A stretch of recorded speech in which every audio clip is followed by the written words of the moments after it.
Well, Lansing police were certainly busy last night. There were 3 reported shootings in the span of just 5 hours. 6 News reporter Elena Cousineau is here for you now with what advocates and officials have to say about keeping Lansing safe. Elena? Lauren, I spoke with groups from both sides on gun reform, and they both want the same thing: to stop these shootings.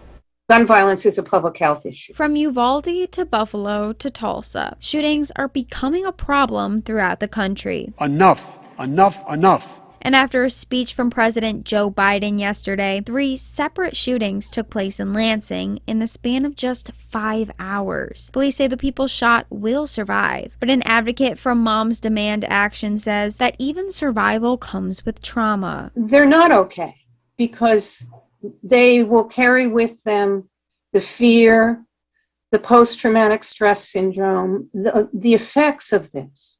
She says to prevent effects from gun violence, there needs to be better legislation. Secure storage, getting guns off the streets, these are really important interventions. The NRA says in a statement that they support legislation that will stop these violent shootings from happening, but that, quote, "we will fight any proposal that will disarm law-abiding Americans," end quote. And in Lansing, Mayor Andy Shore said in a statement that the city has created outreach programs and help groups to get people out of negative situations, but that the overall action needs to come from higher up. Quote, "there are too many guns in the hands of those that would do harm. We need to end that, and we can't do that without the state and federal governments taking action," end quote. And with this continued violence in Lansing, the community overall is affected. The victims are not just those who were shot. This ramifies through their families, through their communities. There is a huge trauma here in Lansing.